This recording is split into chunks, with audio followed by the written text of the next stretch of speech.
So you want to hear a story? Yes, Hmm. apparently you have an interesting tale to tell. I have a few. I'll take as I, many as you want to give me. I've been known to have a few. So from NSCAD, yeah, there's a few. There's two there's two in particular. One is the one that uh it was noted that I had shared this story, and Gary Kennedy, who is the president that kind of created the vision of in the late 60s through the 70s and 80s, was the president at that time. I'll tell you that story first, and then I'll tell you another one, and you can choose which one you want to use. Does that make sense? That sounds perfect. Sorry, Okay. I live in a cubicle, so I muted myself. Oh, I see, because Yeah, there's yeah, sound around you. Okay. Well, I mean, anytime you want to move in, just unmute, no problem. yep. Uh, If I feel the need to use break out my journalism degree, I will. oh yeah. Ask questions. Absolutely. No. If you feel like the listener that there needs to be more detail or coherence to what, clarity, Okay. ask. Absolutely. No question. Yes, I try to communicate clearly. So yeah. All right, so perfect. I'll start with that one. So I actually started my first intended degree was a BA in sociology and psychology. And I went to Concordia University, which was at that time in 19, this is so far back, it's almost embarrassing. Um, 68, 69. Yeah, 68, 69. See, it's really embarrassing. But I'm still hobble. I'm a boomer, but I'm still mighty. Okay, so I went there because I wanted to study difference. Why is each person in a different body, and why is each body different from every other body? And I didn't, I had no language for it, or so I was told you should study sociology and psychology. After 2 years of that major, I recognized that I was being trained to study others when I didn't know who the hell I was. And it felt pretentious for me to be studying others in that case. And I went to my professor and I said to him, I have a question, and it's a burning question, and I need help with it. Um, how can I study others when I don't know who I am? And he just looked at me and said, huh? Huh? What are you talking about? So don't forget, this was late 60s, and there was really no language for subjectivity, objectivity, with the place of the viewer, how we partly define what we see. There was none of that conversation yet. I didn't know any of it. I just felt it was pretentious. So I dropped out. I said, well, if he can't answer it and it's really burning in me, I can't be here. So I left, and it was my mother, Eastern European Polish woman, who didn't know what to do with me at home. And she said, I don't know, you're not, it doesn't feel like you're fitting in. Why don't you go to the community center and study art? And I never studied art. I never drew. I was a daydreamer. I was asking 10,000 questions a day. I was very curious, but internally focused. I had a vivid imagination. I watched everything, but I never was given materials to work with. It was just not part of my background. But she said, I don't know, maybe you're an artist because you're asking questions no one can answer. So why don't you go to this community art center in Montreal? And I did, and they put me in a drawing class. And it fascinated me because uh, they guided me to ask very different questions about seeing than anyone had ever guided me before. And it was I just said, I don't know what this is. I don't know where this goes, but I need to go to art school. And of course, I had no portfolio. I'd never done anything, so I faked it. I faked it. I had my father, Eastern European, Polish guy who loved to take snapshots with his Kodak camera. I said, Dad, stand upstairs at the living room. We were an upper duplex. It was the middle of winter. There was mountains of snow on the street, pushed across the street. And I told him, I said, I'm going to climb to the top of that mountain of snow wearing my go-go boots and my yellow leotards. And I crocheted. I was making fun of hippies. I crocheted like one of those shawl things that had fringes that covered the mountain. It was like I was just exaggerating everything. And I said, Dad, you go upstairs and take pictures. He says, okay. And he did. And that's what I sent in to the note. I didn't know that it was a conceptual arts. I didn't know anything, but it came up when I started research that it was a school of art. So I sent in this and I got a letter back from Gary Kennedy saying, we have no idea what you sent. We don't understand what you sent, but it's fascinating. So can you come for an interview? So I flew out there, got a motel room, showed up at Gary's office, and he looked at me and he handed me a piece of paper and he said, answer one of these 10 questions and bring your answer back to me tomorrow morning at 9 a.m. and I'll tell you if you're in or not. This is how you got into art school in those days, at least into NSCAD.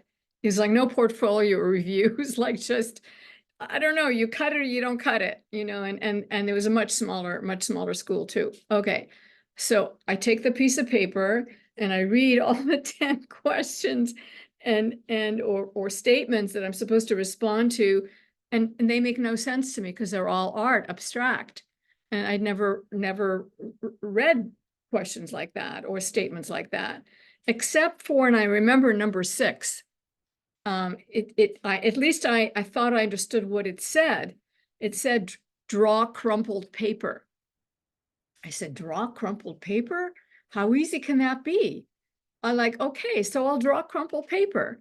So I went to the art store at the school and bought a big pad of paper and some pencils, and went to the grocery store, bought my dinner, brought it home to my motel room, ate dinner, and then sat at the little desk and started, crumpled a piece of paper, put it down next to me, and then started looking and drawing and looking and drawing and looking and drawing. By 2 a.m., I had destroyed every piece of paper that I tried to draw crumpled paper. I said, this is crazy. How do you draw crumpled paper? This doesn't look like the crumpled paper. And then by 3 a.m., I had no paper left. And then it occurred to me, I said, this is really dumb. I don't want to go to art school to learn how to draw crumpled paper. This is the stupidest thing I've ever heard of. Who cares about this dumb art school? I'm going to bed and I'm going to tell them tomorrow, forget it. I'm like done with you. I'm going home. Okay, went to bed. In order to go to bed, I had to, it was a small room. The bed was behind me and the desk was up against the bed.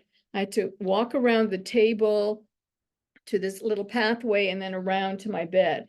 And as I walked around the table and onto the open pathway, I realized, because what I had done was every time I wanted to destroy a drawing that I made on a sheet of drawing paper, I ripped it out, crumpled it up, and threw it across the room.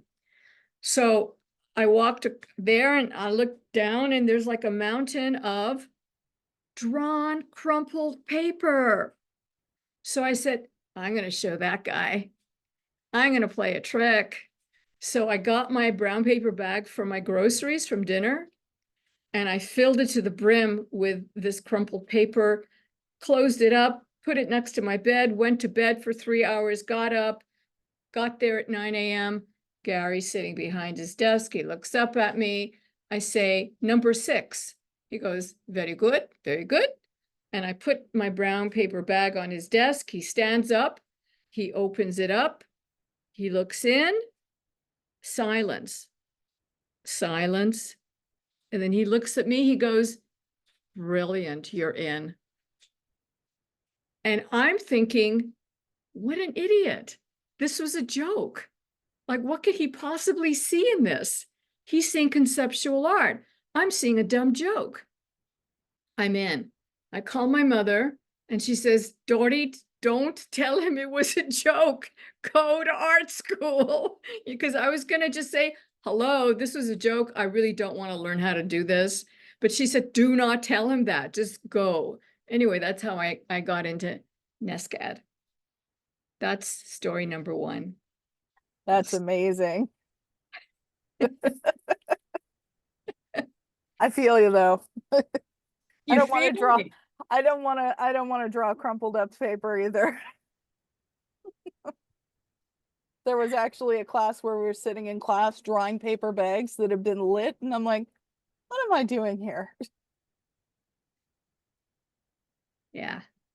And that's the beginning of my career, you know. I'm 72 and still at it. So it's like that was really the beginning, and it's all based on a joke. So yeah, that's it. That's my concept. And then I have another story of my first year at NSCAD. Once I got in and came, you know, came to Halifax in September and had to register for classes, I had no idea what to take because I didn't know what art was, and I didn't know what, you know, so my father was in Poland. He was a weaver, engineer, weaving engineer, textile engineer. So I said, oh, and there was a weaving program at NSCAD. So I said, oh, I'll just take a weaving class because I sort of understand what that is from my father. So I entered the weaving class and learned how to weave. I was weaving. It took a year. I wove a Scottish tartan, which had nothing to do with my Jewish identity, but it had to do with wishing my family had like an old traditional identity that was lost during the Second World War. So I wove this tartan, and one day I was always there at night working because it took forever. I left the studio. This is on Coburg, and went to go to the library. There was a long hallway from the weaving studio to the library. The library had two glass doors. The doors were closed. I knew the library was open, but the doors were closed, and there was a man standing in front of the glass doors. And as he saw me, he just stared at me. Well, I stared at him because he was butt naked. He was naked, not a stitch of clothing on him, and he was pretty hairy. And I'm going, what's this? Like, I'm in an art school. I don't know what's going on. And I was the only one there. It was like after 7 at night. And he's just staring at me, and he starts to pluck one by one hairs off of his chest as he's staring at me. And I'm standing maybe 6 feet away from him, just staring at him, going, what the hell is going on? He's plucking hairs off of his chest. And then he tucks his penis between his legs to make like a curve area, like a fake vagina. And he knows I'm staring, and he's doing it for my gaze. And I'm just like looking at him and looking at him and looking at him. He kept doing this. And then finally I got bored and left. But the next morning in another class, I told my classmate what had happened. I said, what could that possibly have been? And my classmate started laughing, and she said, oh my God, that was Vito Acconci.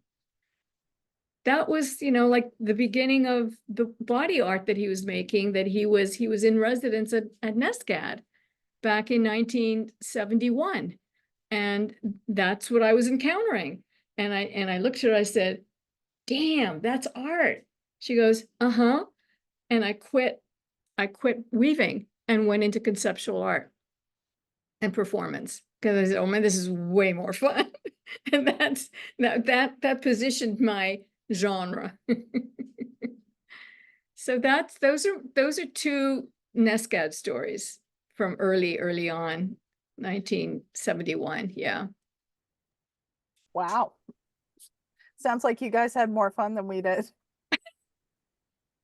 Absolutely. The 70s were way more fun than today. Way more fun, no question. Yes. Much more books and actual drawing of crumpled paper. Yeah. No, I actually studied weaving while I was here.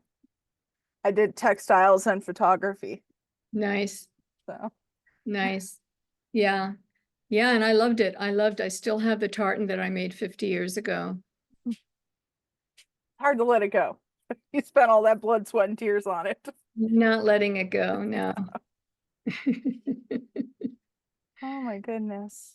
Well, I mean, thank you for taking the time to talk with me. You're welcome. I You're thoroughly enjoyed it. I'm trying to imagine the listener that clicks on this link and I'm delighted. Yeah. It will be fantastic. I'm sure of it.